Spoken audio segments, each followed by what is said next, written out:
नमस्कार दोस्तों, स्वागत है आपका फिर से ZX न्यूज में। दोस्तों, इस वक्त की बहुत ही बड़ी खबर आ रही है भारत, पाकिस्तान और रशिया और यूक्रेन से। इस वक्त की बहुत ही बड़ी खबर आपको दे रहे हैं। रशिया और यूक्रेन के क्राइसिस के बीच यूक्रेन के जो प्रेसिडेंट हैं उन्होंने भी अब अपनी फेसबुक पोस्ट के ऊपर लिखना शुरू कर दिया है कि 16 फरवरी ही वो वाहिद तारीख है जब रशिया यूक्रेन पर कब्जा कर लेगा। अगर दोस्तों इनकी बातों को सच माना जाए तो आज तो तारीख हो गई है 15 फरवरी और कल है 16 फरवरी। कल ही पता लग जाएगा कि एक कब्जा होता है या नहीं होता है। उम्मीद तो नहीं है, लेकिन एक हाइप बहुत जनरेट की गई है। लेकिन इस कब्जे से जो दुनिया के ऊपर संकट आने वाला है, खासकर हमारे पड़ोसी देश पाकिस्तान के ऊपर जो संकट आने वाला है, उसके बारे में कोई जिक्र भी नहीं कर रहा है।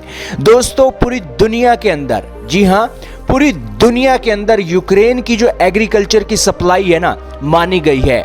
भारतीय भारत से यूक्रेन के अंदर जाते हैं, पढ़ते तो हैं ही, लेकिन काम करते हैं उनके खेतों में। उनकी मशीनरी का एक इस्तेमाल करके उनके खेतों में फसल उगाते हैं। पंजाब के बहुत सारे किसान आज यूक्रेन में काम करते हैं। वहां से बहुत अनाज निकलता है, वहां पर मक्की निकलती है, बार्ले निकलती है, पॉप सीड निकलते हैं, गेहूं निकलती है। दुनिया का 12 से 15% जो एक गेहूं है यूक्रेन एक्सपोर्ट करता है। जो मक्की है दुनिया की 16% एक एक्सपोर्ट करता है यूक्रेन, और बार्ले 18% और पॉप सीड 19%। और इतना ही नहीं, ये आंकड़े भी देख लीजिए, पूरी दुनिया में, जी हां, पूरी दुनिया में सबसे ज्यादा जो एक्सपोर्ट करता है वीट का वो है रशिया, और यहां पर तीसरे चौथे नंबर पर यूक्रेन है। लेकिन अगर एक जंग होती है तो ये सभी सप्लाई ठप हो जाने वाली है। सप्लाई अगर ये इतने परसेंटेज की ठप हो जाती है तो दुनिया के अंदर एग्रीकल्चर के दाम बढ़ जाएंगे।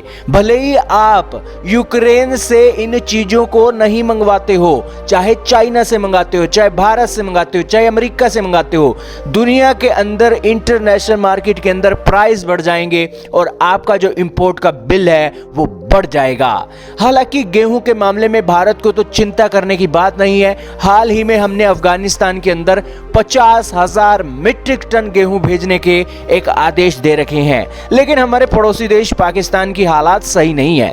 हाल ही में डॉन न्यूज ने एक आर्टिकल लिखा है जिसके अंदर उन्होंने लिखा है कि गेहूं ने हमें पीस दिया।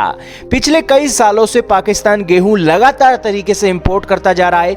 27 मिलियन टन का उत्पादन होता है और इन्हें लगातार 3 मिलियन टन की एक इंपोर्ट करनी पड़ती है।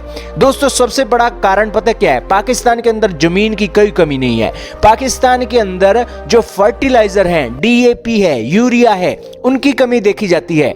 अगर इनको गैस ना मिले तो फैक्ट्रियां बंद हो जाती हैं। फैक्ट्रियां बंद होने से यूरिया की प्रोडक्शन नहीं होती है और यूरिया इन्हें चाइना से मंगानी पड़ती है, दुनिया के दूसरे देशों से मंगानी पड़ती है। अब जब खेतों में यूरिया गिरेगा नहीं तो फसल कैसे होगी? हालांकि फसल पाकिस्तान की इस बार बढ़िया हुई है, लेकिन यूरिया की शॉर्टेज तो पाकिस्तान के अंदर देखने को ही मिलती है। जब दोस्तों इनके देश के लोगों के पास ऑप्शन ही ना हो, काला बाजारी से इनका घर चलता हो, तो जाहिर सी बात है कि ये बातें तो रोज ही होंगी। यही कारण है कि डॉन न्यूज आर्टिकल लिख रहा है कि गेहूं ने हमें पीस के रख दिया है। ये बातें अब आपको पता लगी। दुनिया के अंदर यूक्रेन के सबसे बड़े खरीदार कौन से हैं? पहले नंबर पर है इजिप्ट, जो कि इनका एक गेहूं खरीदता है। दूसरे नंबर पर है तुर्की, तीसरे पर है इंडोनेशिया और चौथे पर है चाइना। एक सरप्राइजिंग बात और बता दें आपको, जो मक्की है ना, मक्की अमेरिका सबसे ज्यादा एक्सपोर्ट करता है। दूसरे नंबर पर यूक्रेन एक्सपोर्ट करता है।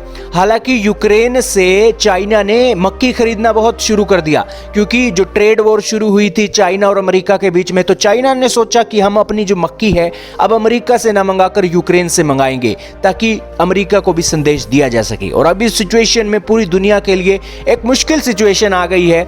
आपका क्या मानना है कमेंट सेक्शन में बताइएगा।